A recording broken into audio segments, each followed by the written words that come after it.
Hi students, అందరు ఎలా ఉన్నారు? నేను మీ విష్ణువర్ధన్. మీరు చూస్తున్నారు Vishnu smart info YouTube channel. Students, NEET 2025 Telangana MBBS మనకి గవర్నమెంట్ అలాగే private A category round 3 or mop up రౌండ్కి సంబంధించి వెబ్ ఆప్షన్స్ పెట్టుకోవడానికి ప్రాసెస్ అయితే స్టార్ట్ అయిపోయింది. సో మీరు ఈ వెబ్ ఆప్షన్స్ పెట్టుకోవడానికి లాస్ట్ డేట్ వచ్చేసి 27th October up to 6 PM వరకే టైం ఇచ్చారు. సో జస్ట్ ఒక 2 days టైం ఇచ్చారు రఫ్గా. సో ఈ 2 daysలో ఖచ్చితంగా మీరు వెబ్ ఆప్షన్స్ పెట్టుకోవాలి. అండ్ ఈ వెబ్ ఆప్షన్స్ పెట్టుకోవడానికి ఎవరు ఎలిజిబుల్ అంటే, మీరు రౌండ్ 1లో వెబ్ ఆప్షన్స్ పెట్టుండాలి. రౌండ్ 1లో వెబ్ ఆప్షన్స్ పెట్టిన వాళ్ళు మాత్రమే ఈ యొక్క రౌండ్ 3కే లేదా ఫర్దర్ రౌండ్స్కి ఎలిజిబుల్ అవుతారు. మీరు రౌండ్ 1లో వెబ్ ఆప్షన్స్ పెట్టారు, రౌండ్ 2లో వెబ్ ఆప్షన్స్ పెట్టారు, మీకు సీట్ రాలేదు. సో మీరు రౌండ్ 3లో కూడా వెబ్ ఆప్షన్స్ పెట్టుకోవచ్చు. సీట్ వస్తే మీకు సీట్ ఇస్తారు, మీరు ఎలిజిబుల్.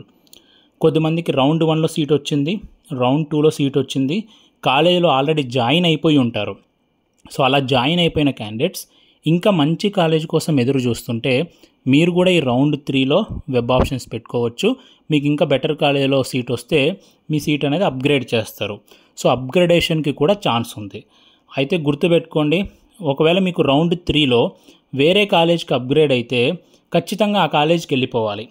ఫర్ ఎగ్జాంపుల్, మీకు రౌండ్ 2లో చెల్మేడాలో సీట్ వచ్చింది అనుకుందాం, రౌండ్ 3లో మీకు గవర్నమెంట్ సూర్యాపేట వచ్చింది అనుకుందాం. మీరు ఇంకా చెల్మేడాలో మీ సీట్ క్యాన్సిల్ అయిపోయి సూర్యాపేటలోకి వెళ్ళిపోతుంది. మళ్ళీ మేము చెల్మేడాలోనే కావాలనుకుంటే కుదరదు.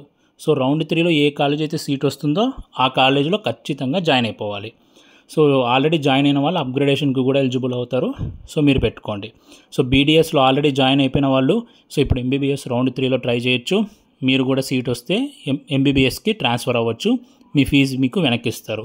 సో మేనేజ్మెంట్ కోటా వాళ్ళు కూడా సో గవర్నమెంట్ ఏ కేటగిరీలో పెట్టుకోవాలంటే మీరు కూడా పెట్టుకోవచ్చు.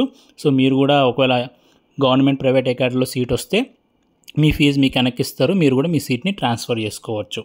సో ఇలాంటి సిచ్యువేషన్స్ అందరు క్యాండిడేట్స్ రౌండ్ 3 ఆర్ మాపప్ రౌండ్కి ఎలిజిబుల్ అవుతారు, గుర్తుపెట్టుకోండి. అండ్ ఈ మాపప్ రౌండ్ వరకే మీకు అప్గ్రేడేషన్ అనేది ఉంటుంది. సో ఈ మాపప్ రౌండ్ తర్వాత అప్గ్రేడేషన్ ఉండదు. అండ్ ఈ మాపప్ రౌండ్లోనే అన్ని సీట్స్ ఫిల్ అయిపోతాయి. సో మనకి చాలా కాలేజెస్లో సీట్స్ పెరిగాయి కదా. సో ఇక్కడ మీకు స్క్రీన్ మీద కనిపిస్తుంది, అలాగే నేను ప్రీవియస్ వీడియోలో కూడా చెప్పాను. రౌండ్ 3లో సీట్ వస్తే కంపల్సరీగా జాయిన్ అవ్వాలి. ఒకవేళ మీకు వేరే కాలేజ్కి అప్గ్రేడ్ అయినా సరే, లేకపోతే రౌండ్ 3లో కొత్తగా సీట్ వచ్చినా సరే, సీట్ వస్తే కంపల్సరీగా జాయిన్ అవ్వాలి. జాయిన్ అవ్వకపోతే ఏమవుతుందన్నా అంటే 20 lakhs మీరు పెనాల్టీ కట్టాలి.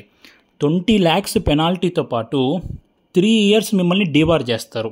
ఇంకా నీట్ రాయకుండా, అంటే నీట్ రాయొచ్చు కానీ ఎంబీబీఎస్ కోర్సులోకి మీరు అడ్మిషన్ తీసుకోకుండా మిమ్మల్ని డీబార్ చేస్తారు. ఓకే, ఇంత పెద్ద పెనాల్టీ అయితే ఉంటుంది మీ మీద. సో కాబట్టి జాగ్రత్తగా మీరైతే వెబ్ ఆప్షన్స్ పెట్టండి. వెబ్ ఆప్షన్స్ ఎలా పెట్టాలంటే, సో సీట్ రాని వాళ్ళు అన్ని కాలేజెస్ పెట్టేయండి. సో ఈవెన్ ఆ కాలేజెస్లో వేకెన్సీ ఉన్నా లేకపోయినా అన్ని కాలేజెస్ని పెట్టేయండి. ఆల్రెడీ రౌండ్ 1 రౌండ్ 2లో సీట్ వచ్చిన వాళ్ళు, ఫర్ ఎగ్జాంపుల్ 10th ప్లేస్లో మీరు ఉన్నారనుకోండి, పైన ఉన్న 9 కాలేజీలు మాత్రమే రౌండ్ 3లో పెట్టండి. కింద ఉన్న కాలేజ్ మళ్ళీ పెట్టద్దు. పైన ఉన్న 9 కాలేజ్ పెట్టండి. సీట్ వస్తే ఛాన్స్ ఉంటే పైన కాలేజ్లో అప్గ్రేడ్ అవుతుంది. ఒకవేళ ఛాన్స్ లేకుంటే అదే కాలేజీలో సీట్ ఉండిపోతుంది. సో వేకెన్సీ ఉన్నా లేకపోయినా కూడా అన్ని కాలేజీని అయితే మీరు పెట్టేయండి. అంటే పైన ఉన్న 9 కాలేజీల మటుకే, కింద ఉన్న కాలేజెస్ పెట్టుకోవద్దండి. ఆల్రెడీ సీట్ వచ్చిన వాళ్ళు, అసలు మాకు ఇంతవరకు సీట్ రాలేదన్న వాళ్ళు అన్ని కాలేజెస్ని పెట్టేయండి. సీట్ వస్తే కంపల్సరీ జాయిన్ అవ్వాలి, లేకపోతే 20 lakhs పెనాల్టీ ఉంటుంది. అలాగే 3 years మిమ్మల్ని డీబార్ చేస్తారు. సో టోటల్గా డీబార్ చేస్తారు. ఇది గుర్తుపెట్టుకోండి. మీకు స్క్రీన్ మీద కూడా కనిపిస్తుంది కదా. సో దాని ప్రకారం చూసి అయితే వెబ్ ఆప్షన్స్ అయితే పెట్టుకోండి. టైం చాలా తక్కువ ఉంది కాబట్టి మీ ఫ్రెండ్స్కి కూడా వీడియో షేర్ చేసి ఖచ్చితంగా వెబ్ ఆప్షన్స్ అయితే పెట్టండి. Thank you so much.